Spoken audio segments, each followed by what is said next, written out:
डरावनी रातें YouTube channel पर आपका स्वागत है। भूत प्रेत पिशाच और शैतानों की रोमांचक कहानियाँ आपको इस चैनल पर सुनने को मिलती हैं। अगर आपको ऐसी ही वीडियोस देखना पसंद है तो हमारे इस चैनल को सब्सक्राइब करना ना भूलें। तो हेडफोन लगा लें, कमरे की लाइट्स ऑफ कर लें, क्योंकि ये वक्त हो रहा है डरने का।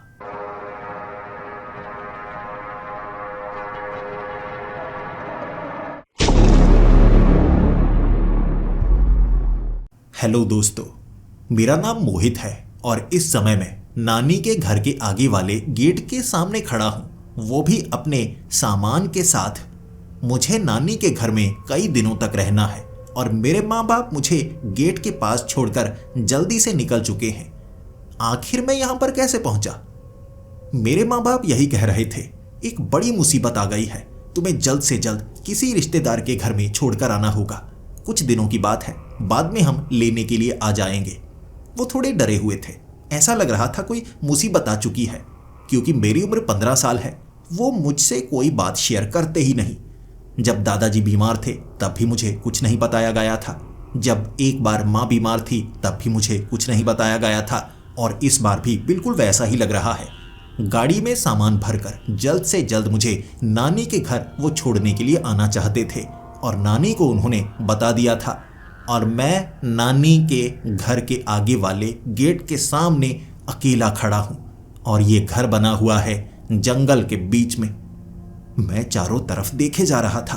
एक तो बड़ी सी दीवार बनी हुई है और गेट ऐसा है कि आसानी से इसे खोला नहीं जा सकता। और नानी की यादें बड़ी अजीब हैं। नानी कई बार प्यार बहुत ज्यादा करती हैं, कई बार डांटती भी बहुत ज्यादा है, लेकिन मारा तो कभी नहीं। उसके बाद नानी ने सामने वाला गेट खोला था।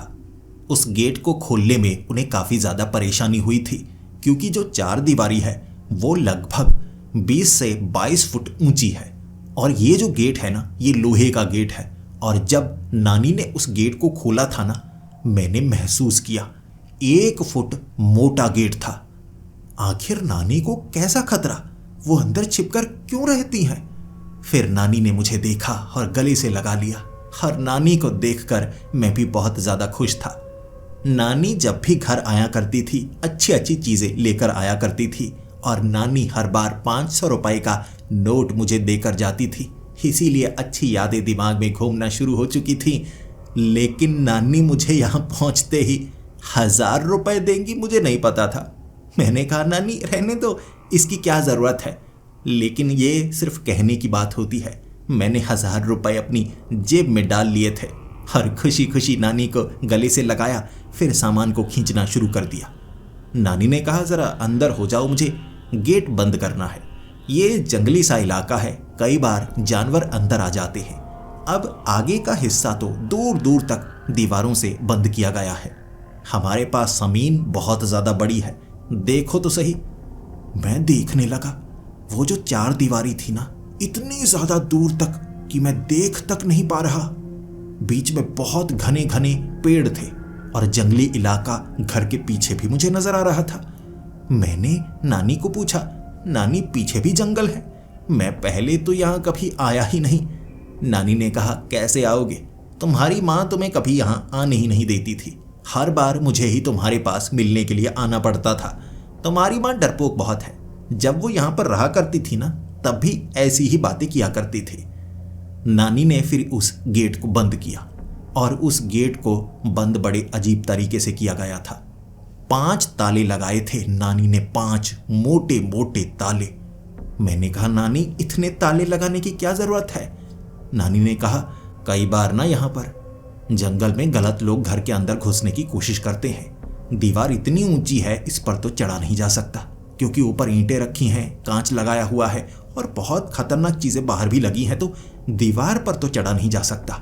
लेकिन कभी कभी लोग गेट तोड़ने की कोशिश करते हैं, तो मोटा गेट लगाया है, ना इसे खोला जा सकता है, ना कुछ और किया जा सकता है। मैंने कहा, नानी अगर हमें बाहर निकलना हो तो सभी ताले खोलने पड़ेंगे? नानी ने कहा, हाँ, चाबी मेरे पास तो है। फिर मैं सामान को खींचता हुआ घर की तरफ बढ़ने लगा था। 3 मंजिला बड़ी हवेली थी। इतनी बड़ी हवेली, वाह नानी, इतनी अच्छी हवेली, मुझे पहले यहाँ आना चाहिए था। मुझे याद है मैं माँ को कई बार कहा तो करता था कि नानी के पास जाकर आना है, नानी के पास जाकर आना है। मेरे पिता आपसे शायद झगड़ा करते हैं, इसीलिए मुझे यहाँ आने नहीं देते थे। लेकिन अब मैं आ चुका हूँ, मुझे नहीं पता कितने दिन मैं यहाँ पर रहूँगा। भले ही बाहर से मैं खुशी दिखा रहा था, लेकिन अंदर से मैं थोड़ा सा मायूस था। मुझे गेम्स खेलना पसंद है, मुझे घूमना फिरना पसंद है, दोस्तों के साथ मस्ती करनी पसंद है। और ये घर जंगल के बीच वाले इलाके में बना हुआ है, 4 दीवारी दूर दूर तक है। और नानी ने कहा है कि पीछे जंगल है, पीछे की तरफ नहीं जाना है। पीछे दीवार तो नहीं बनी है, लेकिन कंटीली तारें लगी हुई हैं, तो उस तरफ जाना ठीक नहीं होगा।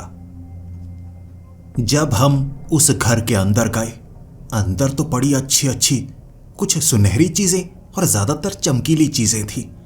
मुझे वो चीजें बहुत ज्यादा पसंद आई। अरे सामने तो वीडियो गेम भी रखी है, PlayStation 5। अरे नानी, आप गेम्स भी खेलती हैं?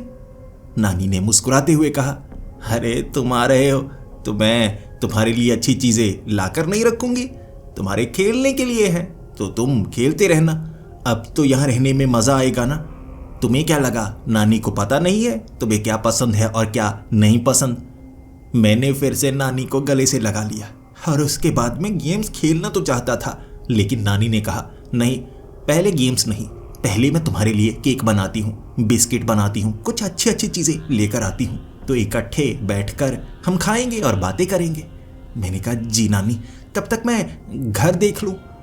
जब मैंने ये कहा ना, नानी पहले बहुत ज्यादा खुश थी, एकदम वो शांत सी हो गई और फिर कहने लगी, रुको रुको, घर देखना चाहते हो तो मेरे साथ घूमना होगा, अकेले इस घर में मत घूमना, क्योंकि जंगली इलाका है ना, तो मैं नहीं चाहती कि तुम्हें चोट लगे। अब फर्श थोड़ा फिसलन भरा हो सकता है। नानी ने डांटते हुए मुझे यह कहा था कि अकेले मत घूमना। फिर नानी खाना बनाकर लेकर आई, टेबल पर खाना रखा। जो जो मुझे पसंद था नानी वही वही बनाकर लेकर आई थी। मेरे बारे में सब कुछ पता है नानी को। फिर मैं खाना खाने लगा, बड़ा मजा आया। इतने में दोपहर का वक्त हो गया था। मैंने कहा, नानी चलो ना, घूमते हैं, दिखाओ मुझे, मैं घर देखना चाहता हूँ। 3 मंजिला घर है आपका, यहाँ पर आप अकेली रहती हैं। फिर नानी ने मुझे घर दिखाना शुरू किया। ऊपर वाले 2 कमरे दिखाए, 3 कमरे बंद थे, ताला लगा था मोटे वाला। नानी ने कहा था कि जहां जहां ताला लगा है उस कमरे में नहीं जाना है, खास चीजें हैं जो तुम्हारे काम की नहीं है। ऊपर की तरफ तीसरी मंजिल पर 3 कमरे थे, 2 कमरे बंद थे, वहां पर भी नानी ने जाने नहीं दिया। लेकिन बाकी कमरों में सामान पड़ा हुआ, और एक कमरा इतना ज्यादा अजीब था। सभी कमरे मॉडर्न लग रहे थे, नई चीजें थी, लेकिन वो अकेला कमरा था जहां पर पुराना पंखा लगा हुआ था। 100 साल पुराना पंखा, सोच कर देखिए कैसे पंखे हुआ करते थे। चीजें एंटीक, लकड़ी का सामान था, टूटा फूटा सामान था। और मैंने नानी से पूछा, नानी ये क्या, नए घर में पुरानी चीजें? नानी ने कहा, अरे तुम्हारी उम्र कम है ना, तो तुम्हारी यादें नहीं जुड़ी। हमारी तो बूढ़ों की यादें जुड़ी होती हैं पुरानी चीजों से, तो वो यादें हम दूर होने नहीं देते, इसीलिए घर नया बनवा लिया है। तुम्हारे नाना जी बहुत रुपए छोड़कर गए थे, लेकिन पुरानी यादें तो ताजा रखनी पड़ती हैं। इस कमरे में मत आना, मैं नहीं चाहती किसी चीज को तुम तोड़ दो। अब है पुरानी, टूट सकती है, लेकिन बस मैं इस कमरे में इसीलिए आती हूँ, जवानी की यादें ताजा हो जाती हैं। फिर मैं वीडियो गेम्स खेलने लगा। नानी ने मुझे बिल्कुल तंग नहीं किया। 3 से 4 घंटे तक मैं गेम्स खेलता जा रहा था। आंखें दर्द करने लगी, लेकिन नानी ने मुझे बिल्कुल नहीं रोका।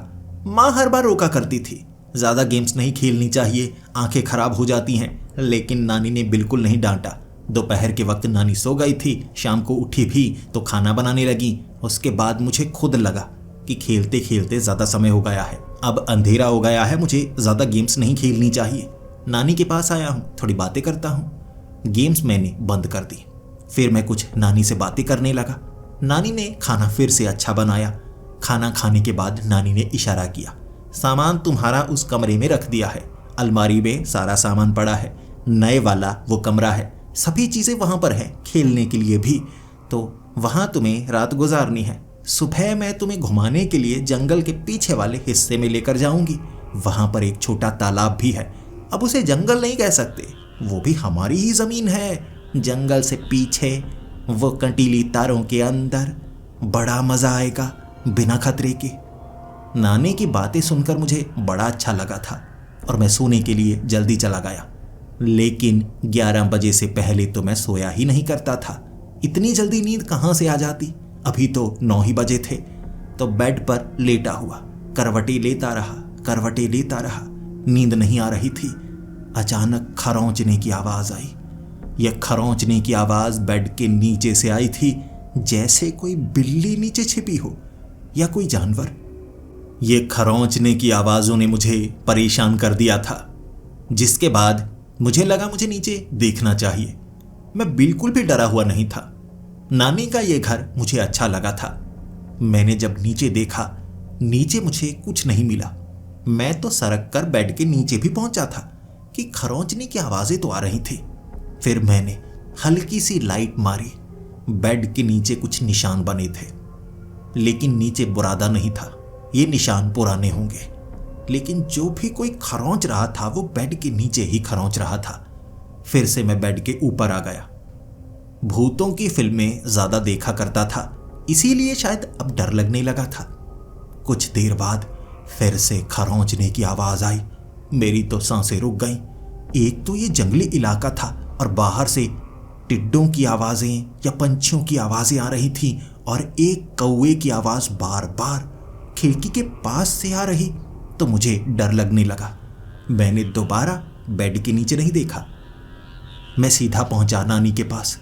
नानी को उठाया और कहने लगा, नानी नानी मेरे कमरे में कुछ गड़बड़ है।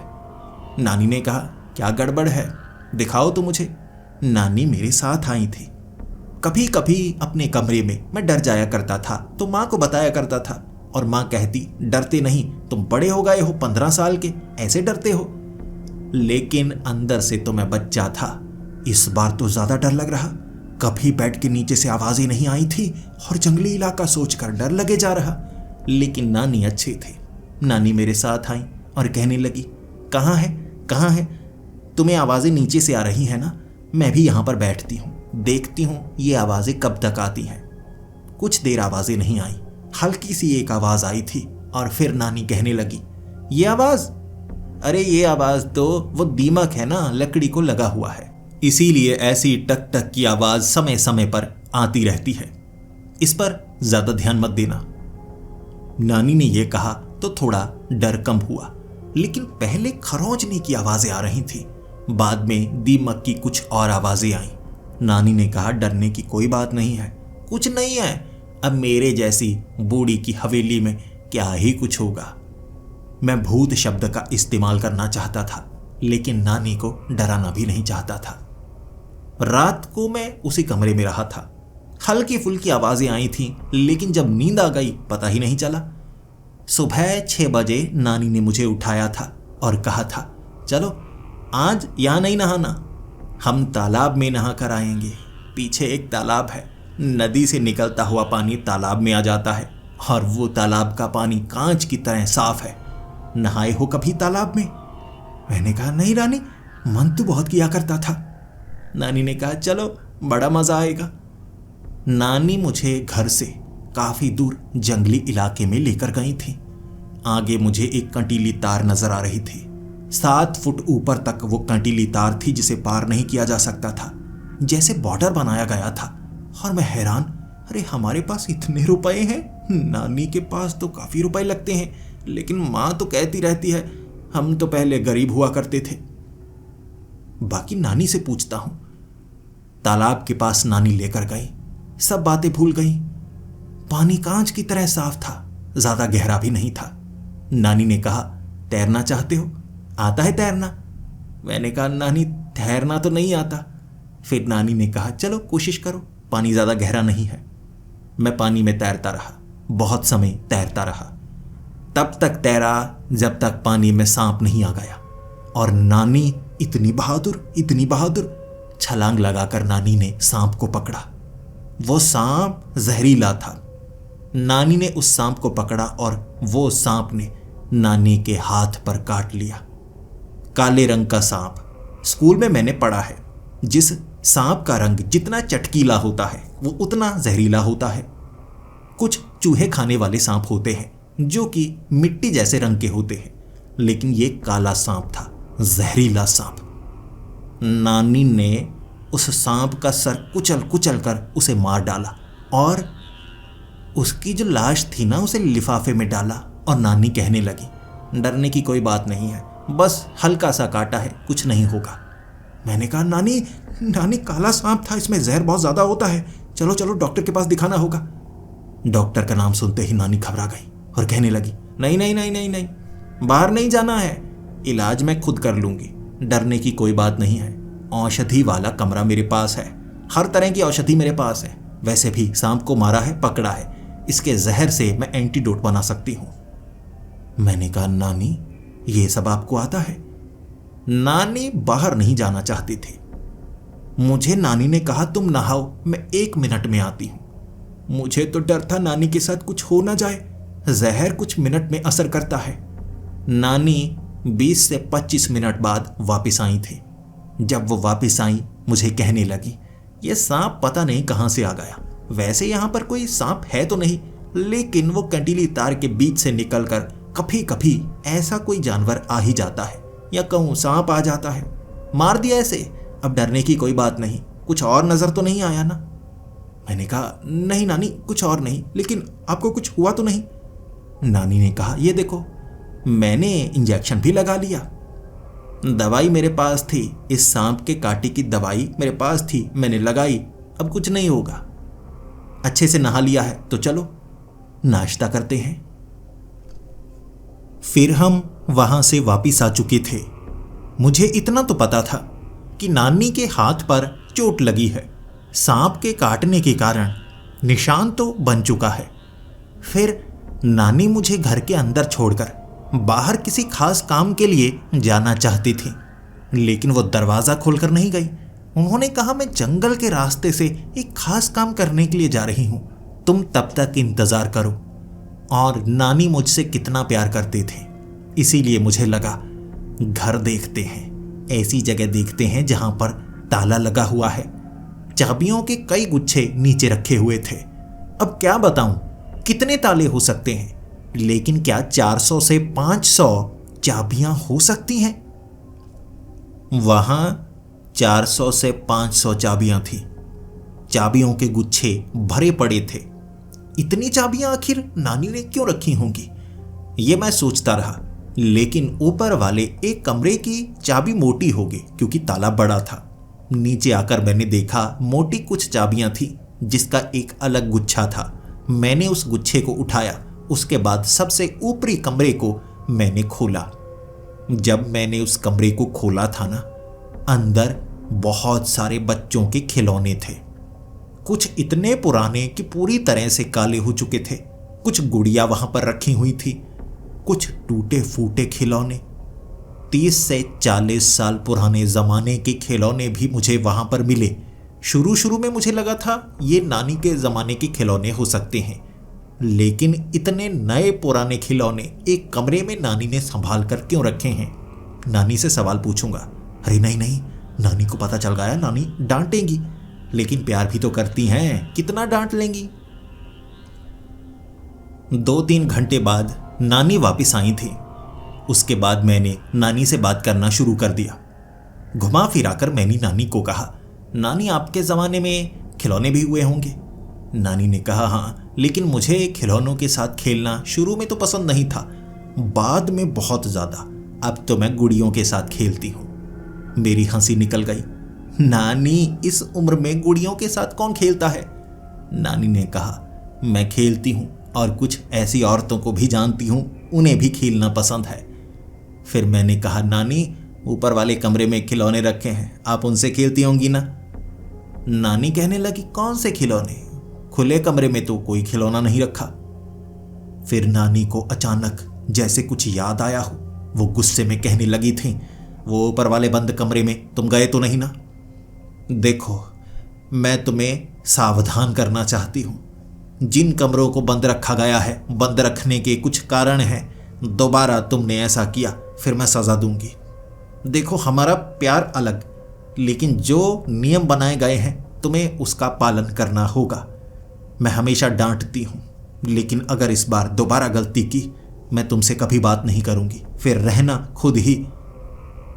नानी थोड़े गुस्से में थी। मैंने नानी को शांत करवाया। नानी, दोबारा गलती नहीं होगी, मैं किसी कमरे को दोबारा नहीं खोलूँगा, पक्का वादा। फिर नानी खुश हो गई थी। 2-3 दिन मैं वहीं पर रहा था। उस रात भी नीचे से आवाज़ें आई थी, बाहर चीज़ें गिरने की आवाज़ें आईं। मुझे लगा नानी चल रही होगी, लेकिन तीसरी रात मेरे कमरे की एक चीज़ गिरी। मैंने उठाकर रखी, 10 मिनट बाद फिर से गिरी। दरवाज़ा बंद था, बाहर से कोई नहीं आया। चीज़ें गिर रही थीं, अपने आप जैसे कोई गिरा रहा हो। 2-3 बार उठाकर मैंने उस चीज़ को रखा था। फिर मुझे लगा कोई भूत मेरे कमरे में है, कोई ना कोई भूत तो है। नानी को मैंने बताया और नानी ने उस सामान को वहां पर रखा और कहा, अब देखती हूं यह सामान नीचे गिरता है या नहीं। 1 घंटा नानी मेरे कमरे में बैठे रही, लेकिन वो सामान नहीं हिला, कोई आवाज नहीं आई। फिर नानी ने कहा, कुछ नहीं होता, तुम्हारा भ्रम है। मैंने कहा, नानी, भ्रम सपने में होता है, चीजें बार बार उठाकर रख रहा हूं मैं। आपके आने के बाद चीजें बिल्कुल नहीं हिल रही, लेकिन कुछ चीजें हिलती हैं। मुझे लगता है इस कमरे में भूत है। नानी ने मुस्कुराते हुए कहा, अरे भूत वूत कुछ नहीं होते, मेरी बातों पर यकीन करो। मैंने कहा, नानी, भूत होते हैं, सच में होते हैं, आपको मानना पड़ेगा। नानी ने कहा, मैं नहीं मानने वाली। मैंने भी अपनी जिद को मनाने के लिए कहा, नानी, मैं मानता हूं, आप माने या ना माने, इस कमरे में भूत है। उस रात नानी मेरे कमरे में बैठी रही थी जब तक मुझे नींद नहीं आ गई। फिर वो अपने कमरे में पता नहीं कब गई होंगी, लेकिन मैं सो गया। सुबह उठा और सुबह मैं सोच रहा, सच में भूत होते हैं या नहीं। जो मुझे महसूस हो रहा है वो घटना भूतिया लगती है। उसके बाद नानी मुझे कहने लगी, तुम्हारे लिए एक सरप्राइज है। अब सोचो सरप्राइज क्या होगा। तुमसे कोई मिलने आया है। कौन मिलने आया है? मैंने कहा, कौन? नानी बार बार मुझे सोचने के लिए कह रही थी। मेरे दिमाग में भी मेरे कज़न का नाम घूमने लगा। अमन आ सकता है। नानी ने कहा, यह गलत बात है, तुम पहले ही कैसे सोच लेती हो, तुम्हें कैसे पता लग गया? मैंने कहा, नानी, अमन आया है। सामने गेट को खोला था नानी ने। फिर कहा था, देखो, अमन भी अब कुछ दिन यहां पर रहने के लिए आया है, इसके माँ बाप से बात हो चुकी है। अमन मेरी बुआ का लड़का है। मैं उसके साथ बहुत ज्यादा खेलता हूँ। अच्छी यादें दिमाग में घूमना शुरू हो गई थी। मैंने अमन को गले से लगाया। फिर अमन कहने लगा, मजा तो आ रहा है ना, नानी के घर में कुछ मिलेगा या नहीं मिलेगा पता नहीं, क्या जंगल में घूमना पड़ता है, खाना मिल जाता है या नहीं। मैंने कहा, अमन आ तो सही, देख तुझे चीज दिखाता हूँ, नानी ऐसी वैसी नहीं है, देख। मैंने अमन को अंदर बड़ी LCD स्क्रीन पर लगी PlayStation 5 गेम दिखाई। सारी गेम्स नीचे पड़ी हुई थी। अमन कहने लगा, अबे तू तो स्वर्ग में बैठा हुआ है भाई, खाना पीना कैसा है? मैंने कहा, होटल से भी अच्छा, नानी खाना ऐसा बनाती है कि उंगलियां चाटते रह जाओगे। अमन ने कहा, फिर तो मजा आ गया। बाकी तुम यहां पर क्यों आए हुए हो, क्या हर बार तुम आते हो? मैंने कहा, नानी ने इस बार ही यहां आने के लिए कहा होगा, घर में कोई परेशानी सी आ गई है, माता पिता ने बताया नहीं, कोई दुर्घटना हुई लगती है किसी रिश्तेदार के साथ। अमन ने कहा, यार मैं भी इसीलिए आया हूँ, मेरे माँ बाप भी यहीं पर छोड़ गए, बहुत जल्दबाजी में थे वो। हम दोनों के साथ एक जैसा हुआ था, यानी परिवार में कोई बड़ी आपदा आ गई है, लेकिन बच्चों को बताया नहीं जाता। अमन की उम्र 13 साल थी, मेरी 15 साल थी, दोनों की बनती बहुत ज्यादा थी। अमन के साथ मैं काफी समय तक गेम्स खेलता रहा था। खाना तो नानी ने पहले ही बना दिया था, वक्त दोपहर का होगा, लेकिन थोड़ा थोड़ा धुआं कमरे में होने लगा।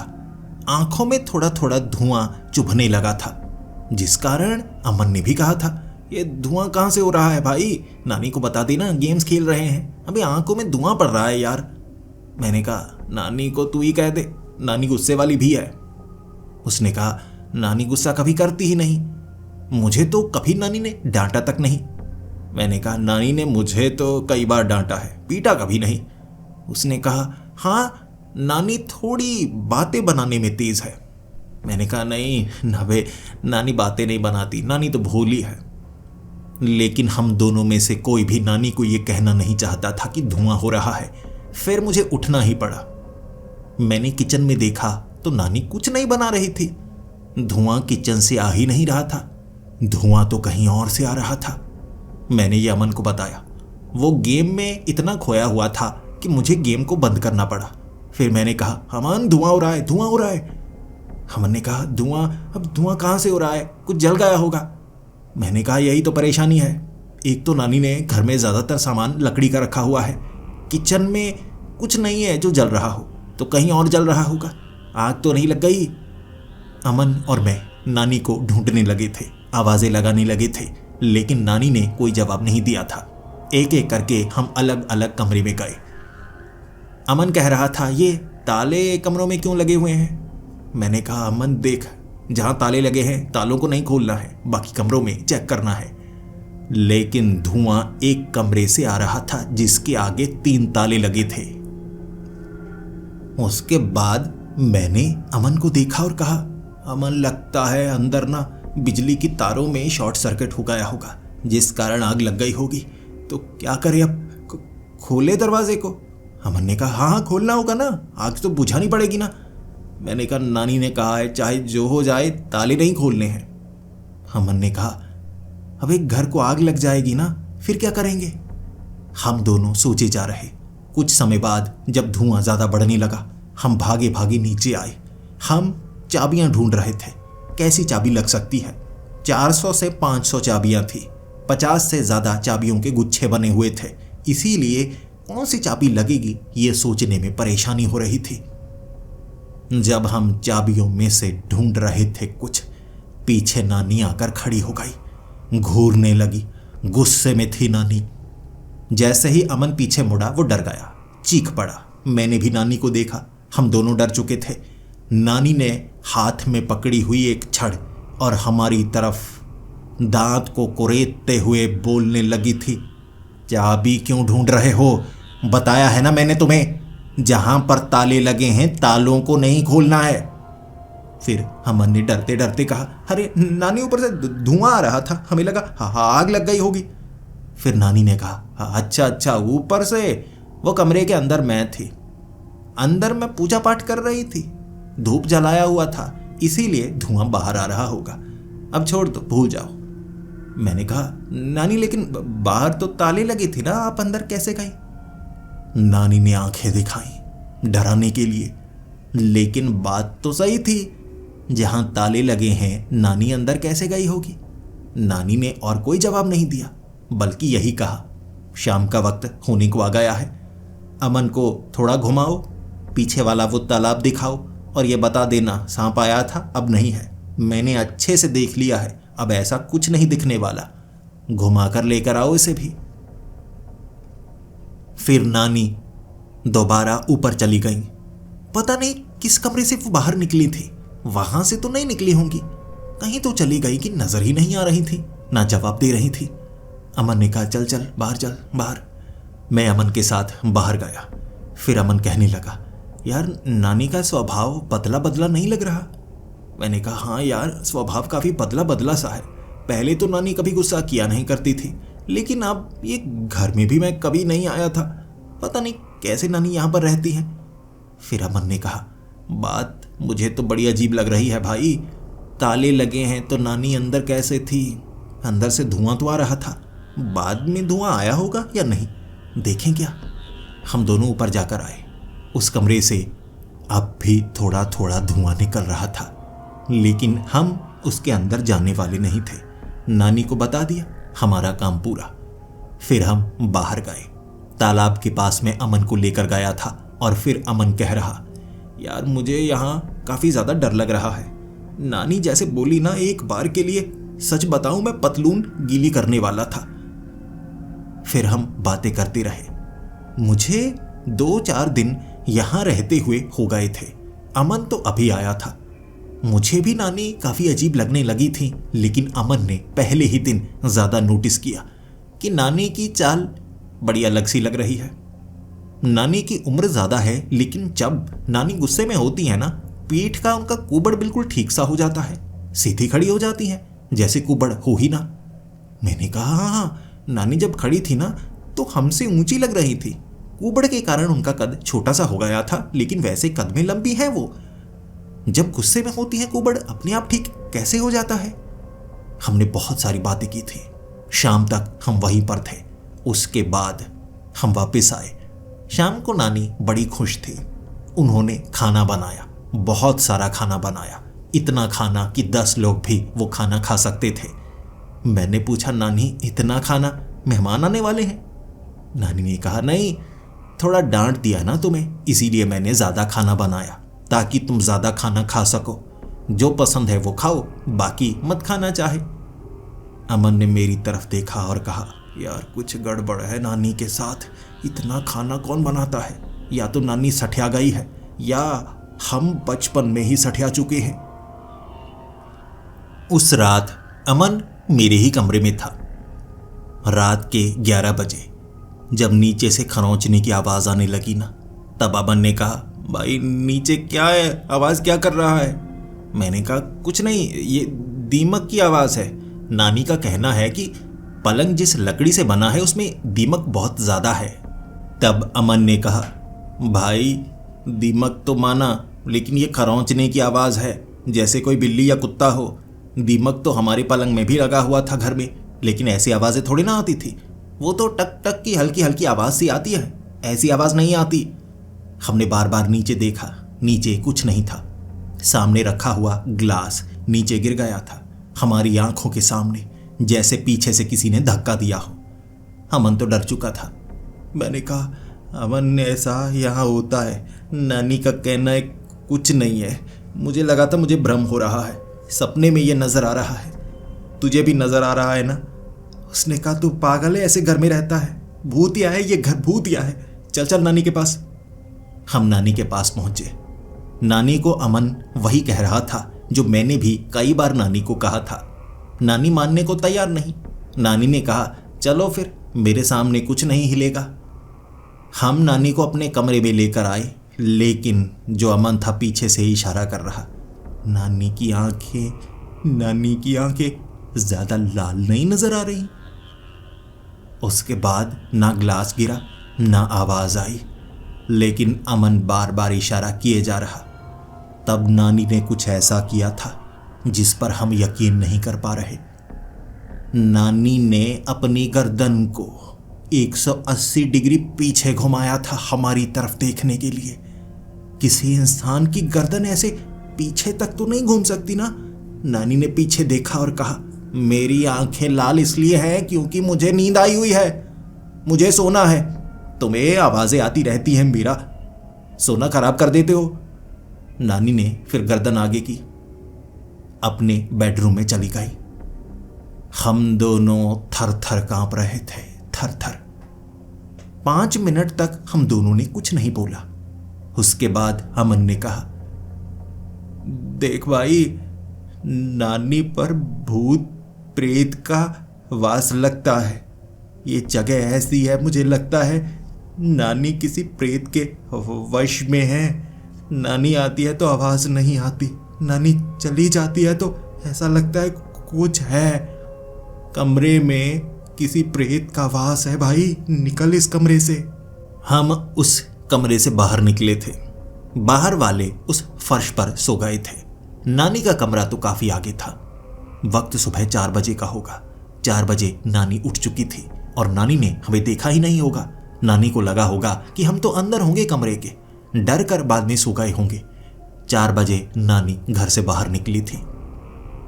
अमन ने मुझे उठाया और कहा, चल चल नानी के पीछे। मैंने कहा, छोड़, नानी कहीं जाती होंगी। उसने कहा, नहीं चल, नानी का सच तो पता लगाना है। नानी किस भूत प्रेत पिशाच के वश में है। हम नानी का पीछा करने लगे। नानी चलती चलती पीछे गई थी। वहां जंगल में कुछ दीमक के बड़े बड़े टीले लगे हुए थे। उस टीले के ऊपर नानी ने एक कटोरी के अंदर से कुछ लाल लाल बहाया। उसके बाद चुपचाप नानी वापिस आ रही। हम पेड़ के पीछे छिप गए। उसके बाद दीमक के टीले के पास पहुंचे। अंदर से चींटियां दीमक बाहर निकलने लगे थे, क्योंकि उस दीमक के टीले के ऊपर जिस चीज को फेंका गया था वो देखने में टोमेटो केचप की तरह लग रहा। असल में खून जैसा था। खून की बदबू अजीब होती है, हमें पहचान में आ जाती है। तब अमन ने कहा था, भाई भूत प्रेत का चक्कर है, लेकिन नानी को बताएं तो बताएं कैसे, परिवार वालों को बताएं तो बताएं कैसे। ना तो यहाँ कोई लैंडलाइन है ना फोन है, और नानी ने कहा है आगे वाला गेट नहीं खोलना है। किसी बहाने से हमें बाहर निकलना होगा, घर फोन तो करना होगा। तुझे अपने डैडी का मोबाइल नंबर याद है ना? मैंने कहा नंबर तो याद है, लेकिन बाहर कैसे निकले? अमन ने कहा मेरे पास आइडिया है। हम छिपकर वापस आ चुके थे, चुपचाप अपने बेडरूम में पहुंच चुके थे। नानी को पता ही नहीं लगा कि हम बाहर गए हैं। 9 बजे के करीब नानी ने नाश्ता तैयार कर दिया था। हम खाते खाते नानी को कहने लगे, नानी देखो, स्कूल के टेस्ट का ना रिजल्ट आना था, ऑनलाइन उन्होंने डाल दिया होगा, हमें वो देखना है, बहुत ज़रूरी है।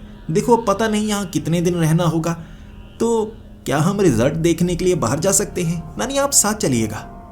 नानी ने कहा कोई बाहर नहीं जाएगा, जब तक तुम्हारे माँ बाप लेने के लिए नहीं आते मेरी जिम्मेदारी है, तुम बाहर नहीं जा सकते। अमन ने कहा नानी रिजल्ट देखना बहुत ज़्यादा ज़रूरी है, वरना हम मुसीबत में पड़ जाएंगे, क्लास में फेल हो जाएंगे। पता है ना पढ़ाई कितनी ज़्यादा ज़रूरी होती है। नानी ने कहा इस घर के नियम मैंने बनाए हैं, दरवाज़ा तो नहीं खुलने वाला, तुम में से कोई भी बाहर नहीं जा सकता बिना मेरी इजाज़त के। जब नानी ने यह कहा था, नानी की आंखें लाल हो गई थीं। तब अमन ने मुझे हाथ लगाकर चुप करवाया। फिर हम बेडरूम में गए। अमन ने कहा भाई मुझे लगता है यहाँ गड़बड़ चल रही है, हमें यहाँ से निकलना होगा, या नानी के बारे में सच पता लगाना होगा, कुछ गड़बड़ है नानी के साथ। अमन यहाँ से भागना चाहता था, वो मेरी मदद चाहता था।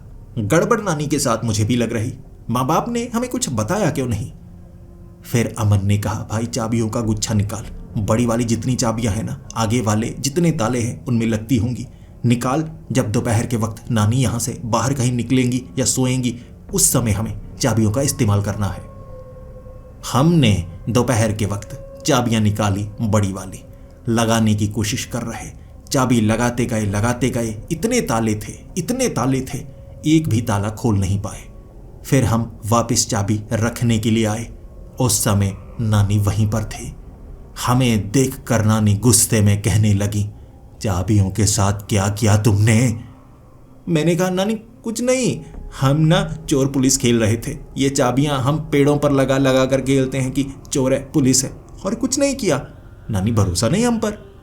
नानी तब मुस्कुराने लगी, हाँ फिर ठीक है, ऐसे खेल सकते हो, कोई बात नहीं, तुम्हारी है ये चाबियां। नानी जब गुस्सा होती आंखें लाल हो जाती, जब नानी को गुस्सा नहीं आता वो प्यार से बोलती, बिल्कुल शांत सी नजर आती। कुछ समय बाद नानी अपने कमरे में सोने के लिए गई थी। दोपहर के वक्त हम खिसक चुके थे। हम पीछे वाले रास्ते से निकलना चाहते थे। नानी के साथ कुछ गड़बड़ है। हमने वो कंटीली तारों के बीच से निकलने का आसान रास्ता ढूंढ लिया। नीचे से सुरंग की तरह छेद बनाओ, ऊपर फट्टे फंसा दो, ऐसे नीचे से बड़ी आसानी से निकला जा सकता है। हम पीछे वाले जंगल से घूमकर आगे रास्ते तक पहुंचना चाहते थे। चलते गए हम।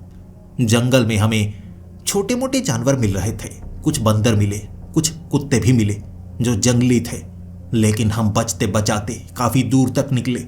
घूमकर आगे वाले रास्ते तक पहुंचना चाहते थे, लेकिन आगे हमें कोई रास्ता मिल ही नहीं रहा था। समय बीतता जा रहा था।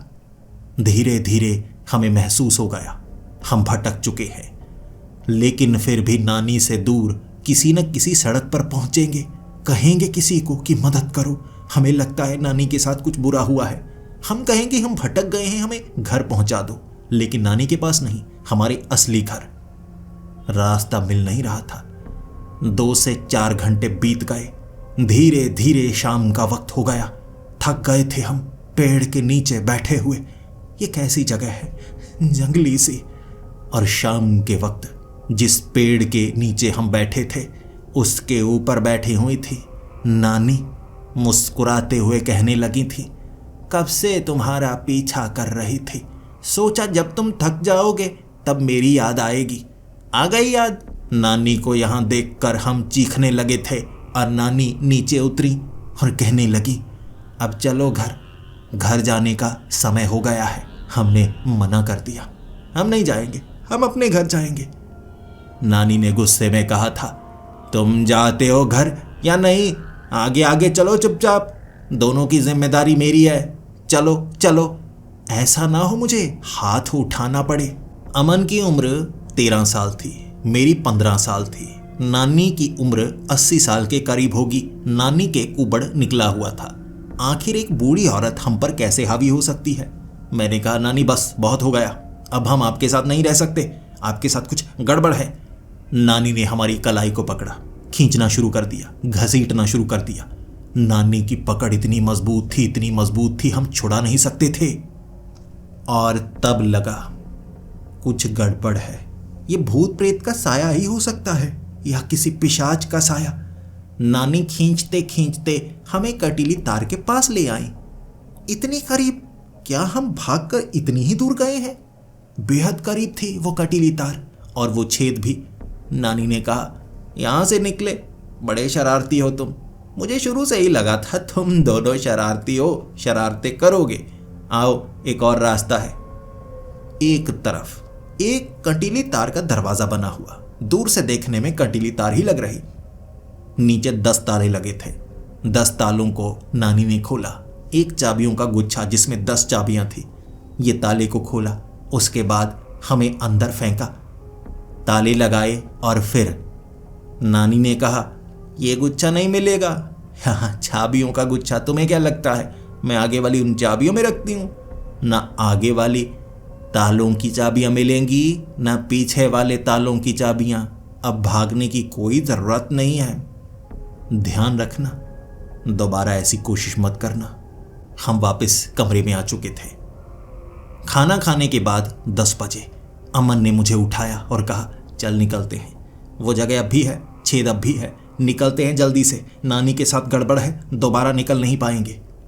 मैंने कहा, निकलेंगे कहाँ, जंगल इतना बड़ा है, भटक जाएंगे। अमन ने कहा, पूरी रात है, पूरी रात चलेंगे, कहीं ना कहीं से तो निकलेंगे ना, एक दिशा में बढ़ते जाएंगे। अमन ने बहुत जिद दिखाई, मुझे लेकर गया। कंटीले तार के पास नानी खड़ी मुस्कुरा रही थी। मुझे पता था बच्चे शरारती हैं, शरारतें तो करोगे ही, एक बार कहने से मानोगे थोड़े ना, दोबारा कोशिश करोगे लेकिन फायदा नहीं होगा। चुपचाप अपने कमरे में चले जाओ, जितनी शरारतें करनी है कमरे में करो। PlayStation 5 है ना आगे, खेलो जितना खेलना चाहते हो, जितना खेलना चाहते हो खेलो, लेकिन बाहर नहीं जाने दूंगी। नानी का चेहरा देखने लायक था। झुर्रियां पड़ी हुई चमड़ी काली सी हो गई थी, आंखें लाल लाल चमकदार थीं। हिम्मत नहीं हुई कुछ करने की, चुपचाप अपने कमरे में आए। नानी मुस्कुराते हुए कहने लगी, गुड नाइट, सुबह मिलते हैं, कल कुछ नया करेंगे, तुम्हें और पीछे वाले हिस्से में घुमा कर लेकर आऊंगी। नानी ऐसे दिखा रही थी जैसे कुछ हुआ ही ना हो। अमन ने कहा, नानी पर भूत का साया है, तुझे कहता हूँ भूत का साया है। जो भूत होते हैं ना बहुत ताकतवर होते हैं, नानी के ऊपर से भूत का साया निकालना होगा। मैंने कहा, कैसे निकालेंगे? अमन ने कहा, कल कुछ ना कुछ करते हैं। जो भूत है ना किसी न किसी चीज से जुड़े होते हैं। भूत काम करवाते ही इंसानों के शरीर के अंदर आने के बाद देखते हैं नानी क्या करती हैं। हमने ध्यान देना शुरू कर दिया। उसके बाद सुबह के वक्त नानी बाहर गई, कुछ समय बाद वापस आ गई। वापस आने के बाद नानी एक कमरे में गई, हमें अब उस कमरे में जाना था। हमने देख लिया चाबी कौन सी है, वैसी चाबी हमने नोट की। नीचे और भी कई गुच्छे थे, यानी हर एक ताले की चाबी अलग अलग गुच्छे में थी। हमने वो गुच्छे निकाले।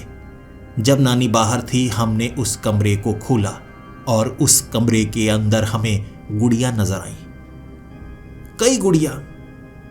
मैंने अमन को कहा, नानी कहती है मुझे इस उम्र में भी गुड़िया से खेलना पसंद है।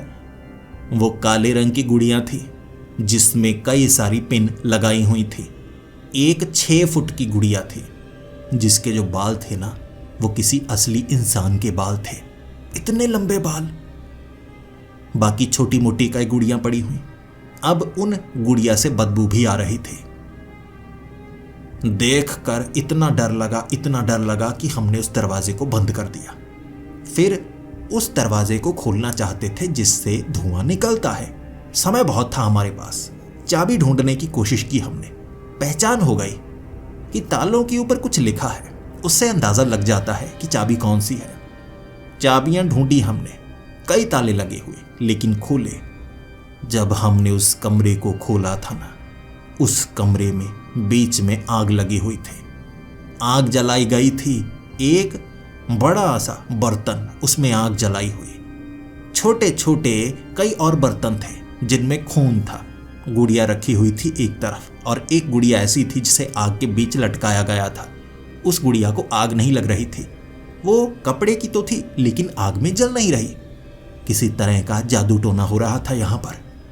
तब अमन ने कहा, मुझे ऐसा क्यों लगता है नानी पर अब भूत प्रेत का साया नहीं है।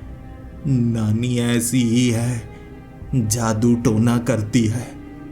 तो अब क्या करें? इसके बाद मैं अमन को लेकर नीचे आया। हमने ताले वैसे के वैसे ही सेट कर दिए ताकि पता ना चले। चाबियों का गुच्छा वहीं पर रख दिया। आराम से वहां पर बैठे प्लान बनाने लगे थे, करना है तो क्या करना है।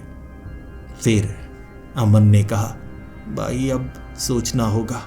मुझे नहीं लगता नानी से छुटकारा हम पा पाएंगे, हमें इंतजार करना होगा। लेकिन मुझे ऐसा क्यों लगता है नानी काला जादू करती है, और नानी हमारे साथ कुछ बुरा तो नहीं करेंगी ना? अमन ने कहा था, भाई देखना होगा नानी क्या करती है, छिपकर क्या क्या करती है, ताकि बचने का कोई तरीका हम ढूंढ सके। कोई ना कोई रास्ता तो होगा ना। नानी अगर आगे वाली वो चाबियां यहां नहीं रखती तो कहीं ना कहीं तो रखती होंगी, वहां ढूंढेंगे। रात का वक्त था, लगभग 12 बजे। हल्की सी आवाज आई। हम तो सोए हुए थे ही नहीं, ये देख रहे थे नानी छिपकर क्या क्या करती है, चीजें कहां पर रखती है। चाबियों की आवाज आई थी। उसके बाद हम कमरे से बाहर निकले। नानी अभी अभी हमारे कमरे के अंदर झांक कर गई थी कि हम सो रहे हैं या नहीं। कुछ ना कुछ वो ऐसे करने वाली थी ताकि हम जागे हुए ना हो। हमने नानी का पीछा किया। बाथरूम के पीछे जो ऊपर जाने वाली सीढ़ी थी, वहां नीचे काफी सारा सामान पड़ा हुआ, ज्यादातर कपड़े। नानी ने कपड़ों को घसीट कर एक तरफ किया। नीचे जाने वाला रास्ता था, सीढ़ियां। नानी चुपचाप सीढ़ियों से नीचे गई। अमन ने कहा, देख छिपे हुए कमरे हैं यहां पर, छिपे हुए। यहां तो ताला भी नहीं था, यानी नानी ताला वाला नहीं लगाती इस कमरे को। देखते हैं नानी कहां गई है। हम भी सीढ़ियों से नीचे झांक रहे। नीचे एक तहखाना था। नानी नीचे कुछ बोल रही थी, शायद किसी से बात कर रही होगी। जब हम सीढ़ी से नीचे गए थे, वहां कई कमरे थे, एक गलियारा था और नानी काफी दूर से बोल रही। नीचे अंडरग्राउंड टनल, सुरंग की तरह कई चेंबर, कमरे। एक हवेली के नीचे नानी ने क्या क्या बनवाया हुआ है। लेकिन वहां खिलौने पड़े हुए थे, बाल पड़े हुए थे, कई सारी चीजें पड़ी हुई थी, तस्वीरें पड़ी हुई थी। ये तस्वीरें जब हमने उठाई, हमें तो याद नहीं आ रहा। बच्चों की तस्वीरें थी, ज्यादातर बच्चों की तस्वीरें बिखरी पड़ी। फिर हमें सिक्के भी मिले। नानी जहां पर बोल रही थी वही कमरे का दरवाजा लगा हुआ, बाकी सब कमरों के दरवाजे खुले थे और उन कमरों में पुराने पुराने मर्तबान पड़े हुए थे। उन मर्तबान में शरीर के अंग थे, जानवरों के ही होंगे और किसके हो सकते हैं। डरते डरते सबसे पीछे तक पहुंचे थे हम। और जैसे ही हमने दरवाजा खोला, नानी ने हाथ में केक पकड़ा हुआ था। सामने टेबल पर नानी ने केक रखा हुआ और ताली बजाना शुरू कर दिया। अरे आओ बच्चों आओ, तुम्हारा ही इंतजार कर रही थी, कब से इंतजार कर रही थी। कितनी बार मैं नीचे आई, कितनी बार आई, तुमने पीछा किया ही नहीं। तुम्हारे अंदर शक पैदा हुआ ही नहीं कि नानी में गड़बड़ है। चलो, देर आए दुरुस्त आए, आखिरकार तुम यहाँ तक पहुँच ही गए। चलो चलो, केक काटो, केक काटो।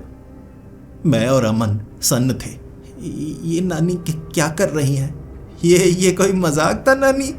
नानी तब मुस्कुराने लगी। अरे केक तो काटो, मैं बताती हूँ। चलो चलो, आओ आओ आओ, मुझे पता था तुम मेरा पीछा करोगे, शरारती बच्चों।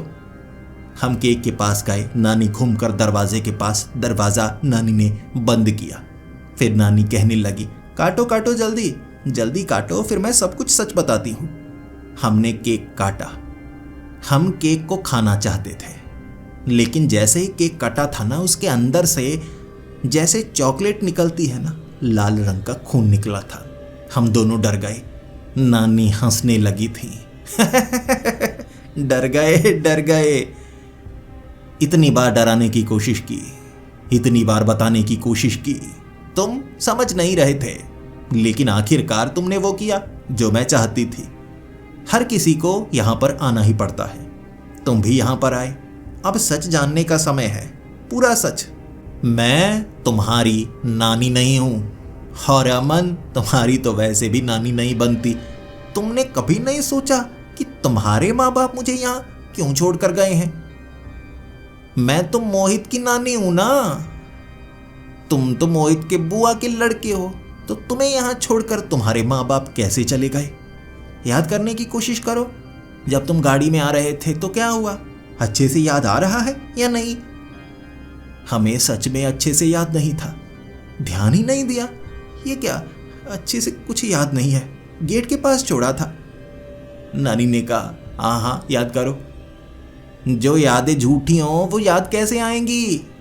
मेरे बारे में याद करो। पहली बार कब देखा था, कब मेरे साथ खेले थे? कुछ याद नहीं आएगा। सभी यादें झूठी हैं। मैंने ही तो तुम्हारे दिमाग के अंदर डाली हैं। ये मेरी ताकत है। मैं सिर्फ खुद को नहीं बदल सकती, दूसरों की सोच को भी बदल सकती हूँ। मैं मोहित की नानी नहीं हूँ, और तुम्हारी तो नानी वैसे भी नहीं बनती।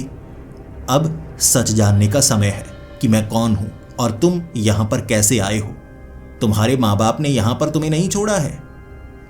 वो तो तुम्हें ढूंढ रहे हैं कि हमारे बच्चे कहाँ चले गए, और तुम दोनों का तो आपस में कोई रिश्ता भी नहीं है।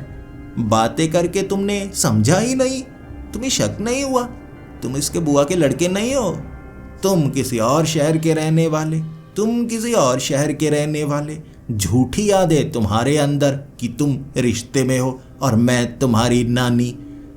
ऐसी ही होती हैं डायने।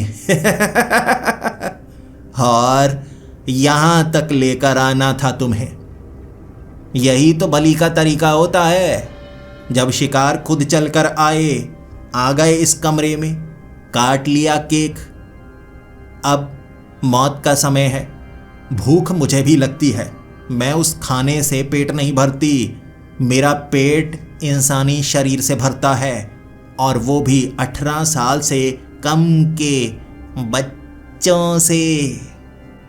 वो टानी नहीं है। उस औरत की चमड़ी फटने लगी थी। जैसे सांप अपनी चमड़ी बदलता है, उस तरह से उस औरत की चमड़ी फटी और अंदर से एक भयानक औरत निकली। मैं औरत क्यों कह रहा हूं? 2 पैरों पर खड़ा वो जीव था, जिसका मुंह इतना बड़ा, सैकड़ों दांत थे, गोल गोल घूम रहे थे, जैसे ड्रिल मशीन की तरह गोल गोल दांत घूम रहे। मुंह के अंदर अंधेरा, खाई की तरह अंधेरा था। जब उसने हमारी तरफ छलांग लगाई थी तो आखिरी चीख थी हमारी। और ऐसे मैंने उन दोनों बच्चों को खाया। 2 रातों का मेरा इंतजाम अच्छा हुआ था। 1 साल का खाना पूरा हुआ। आप इस कहानी को सुन रहे हैं, जल्द ही इस कहानी को आप भूल जाएंगे, और हो सकता है मैं अगला शिकार करने के लिए आपके घर में आऊं, और उसके बाद आपको कुछ ज़्यादा याद नहीं रहेगा। बस यही याद रहेगा कि आपके माँ बाप ने आपको छोड़ा है। मेरे घर के आगे वाले गेट के सामने कोई परेशानी हुई होगी, और मैं तुम्हारी नानी हूं।